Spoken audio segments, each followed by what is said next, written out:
All right, welcome everybody to LamaCon. It's an honor to be hosting you all today. It is crazy to think that 2 years ago, open source AI was a dream. I remember the conversations we had internally when we started talking about this. People were like, you guys are nuts. There was this financial question, does it make sense to spend all this money on training a model and then give it away? There was this priorities question. Is this going to be a distraction to focus on developers and open source instead of just training the best model and putting it in our products? When we started talking about it externally, it was just like, this is bad. This was like peak AI doomer 2 years ago. Everybody said open source is going to fall into the hands of bad guys. There was not a lot of imagination about all the good that could come of it.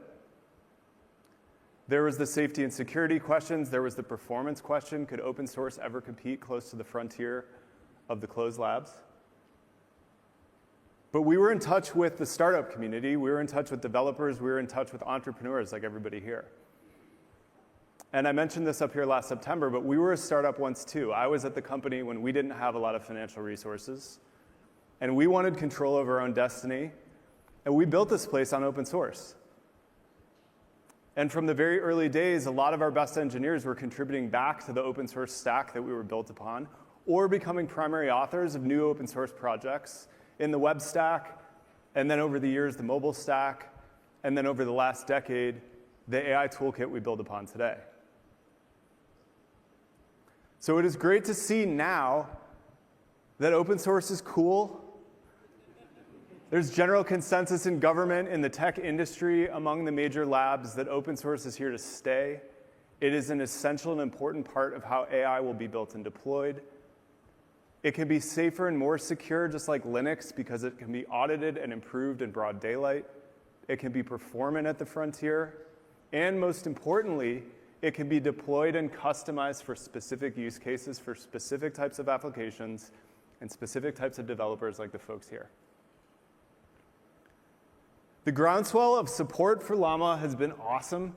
We announced 10 weeks ago 1 billion downloads after the release of Llama 4. In just 10 weeks, that number is now 1.2, which is exciting. And what's cool if you look at Hugging Face where the downloads are happening is most of these are actually Llama derivatives. We have thousands of developers contributing tens of thousands of derivative models being downloaded hundreds of thousands of times a month, fitting into the specific types of applications, nooks, crannies, language support, and use cases that are happening that everyone here is building. This is thanks in part to the awesome partners that we have. Thank you to everybody here. We appreciate the fact that regardless of your development environment, you can get started in using Llama right off the bat. It's a lot easier to plug and play specific parts of your applications because of the Llama stack. A lot of partners have implemented this. That means that you can choose the best parts of the solutions. They're modular. It's easy to switch between component parts. This has made development a lot easier. When we started thinking about Llama 4, we were very focused on the things we heard from the community they care about most. A lot of performance in a very small package. This is our very first MOE model, which means you're getting more performance in a smaller binary and a smaller set of weights. It's also the first open source multimodal model, which means that photos and text were trained non-natively, so it's fast against visual use cases. It's massively multilingual, supports 200 languages natively. We use 10x more multilingual tokens than Llama 3. And it's got a huge context window. You can put your whole code base in the context window. You can put the entire US tax code in the context window if for some reason you have a very complicated tax return.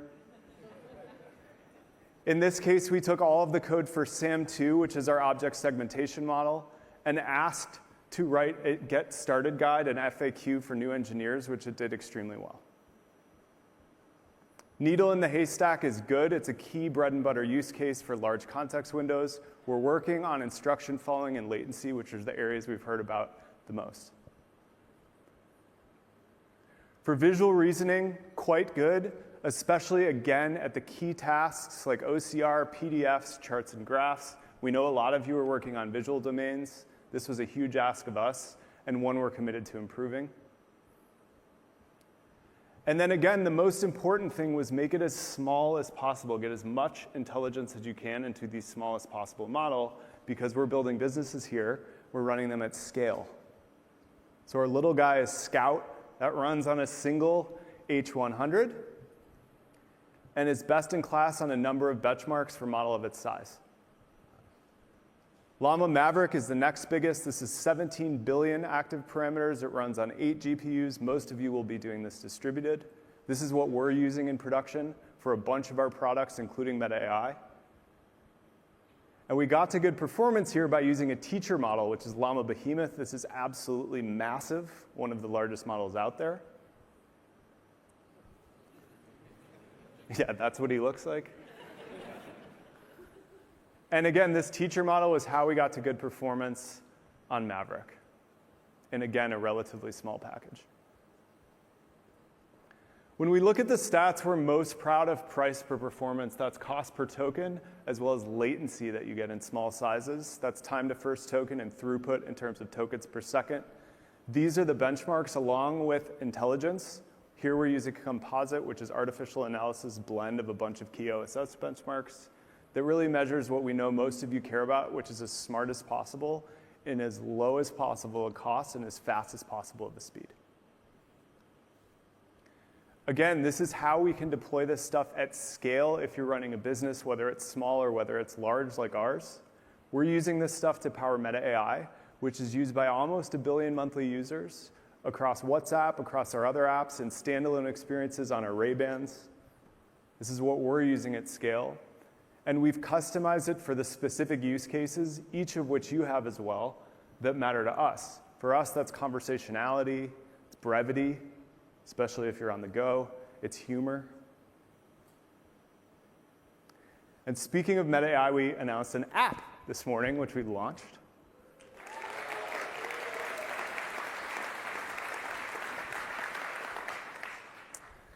So we wanted to focus on pushing the limits and a fresh take on how people could use AI. We were very focused on the voice experience, the most natural possible interface. So we focused a lot on low latency, highly expressive voice.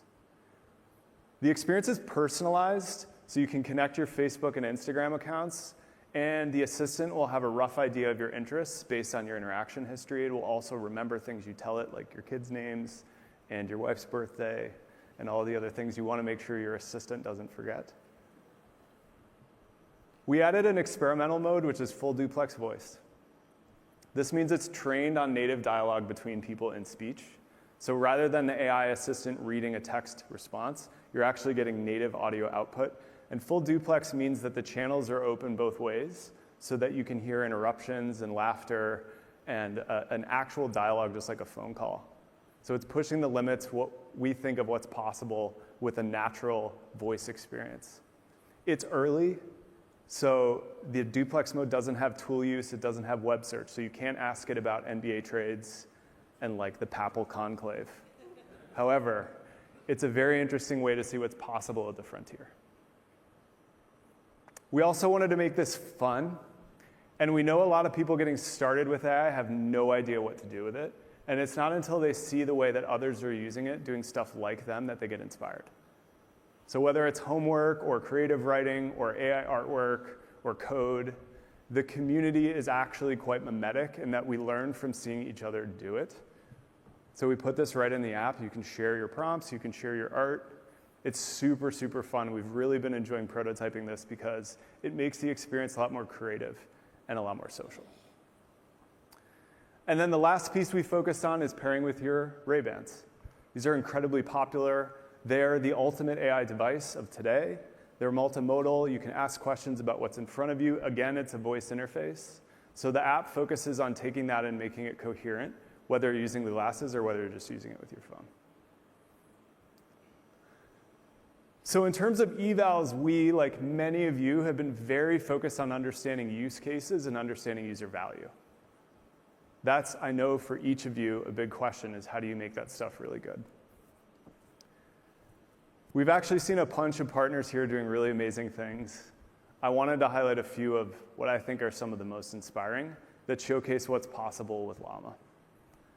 Starting with local deployments, the ultimate local deployment is a Llama in space. Booz Allen and the International Space Station are running a version of Llama 3 that makes it easy for astronauts and scientists on the International Space Station to make decisions based on tens of thousands of pages of documentation and manuals to figure out what button to press. And they can do that without a connection to Earth. If the connection's absent or super, super, super high latency, this gets them something local that's quite good. Privacy matters a lot, especially in the domain of medicine and healthcare. We're seeing a bunch of really interesting work happening here. Here you see Sofia, which is a Latin American medical provider. They've already seen really good results on helping doctors spend less time on paperwork. We've seen similar work from the Mayo Clinic, who's done this in the domain of radiology, made it easier for doctors to diagnose and understand complex cases instead of spending time rummaging through massive amounts of literature. The regional examples are very interesting. Farmer Chat is a sub-Saharan African tool for farmers in agriculture who can spend time getting real-time information to understand what to do with their fields. This has language support. It's been really popular, and again, they're getting great results. Kavak is a used car marketplace that's in Latin America and the Middle East. Similar example where you're getting really good results at a customer support use case that's focused on a specific region with a specific type of content based on really good fine-tunes. And we're seeing big folks using it too. AT&T told us that they're taking the daily transcripts of all of the customer support calls and putting them into a context window so that they can generate basically top 10 lists for what their engineers need to focus on that day to fix bugs. And again, really, really good results from switching to an open source model because they can customize it specific to the things that matter to them. The models getting built on top are awesome. NVIDIA's Nemotron is focused on reasoning and agentic use cases built on top of Llama 3. Again, we're really excited to see the energy around this deployment. Enterprise use cases are telling us pretty good things about switching to an open source model in terms of delivering results for enterprise customers who care about data security. This is Box. They have 100,000 active customers. They announced a partnership today with IBM, which is going to allow them to scale to a lot more. So we're continuing to ask what we can do to make Llama better for you. With Llama 4, much like with Llama 3, we expect that the dot releases are going to deliver a lot of value and are going to let us burn down the list of what you're telling us we could do better. Starting with model performance and quality, most important, instruction following, et cetera. Cost, keeping it as affordable as possible, making it as fast as possible, making it completely customizable and steerable to do what it is that you need to do with your tools. And of course, making sure you're not locked in.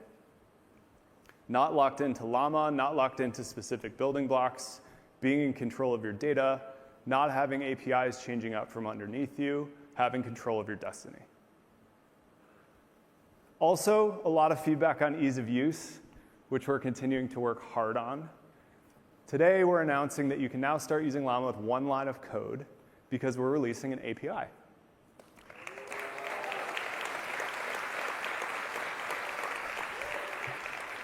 I'm going to invite up Manohar Pillari and Angela Fan, two of our very first Llama engineers, to walk you through how that works. Come on up, guys.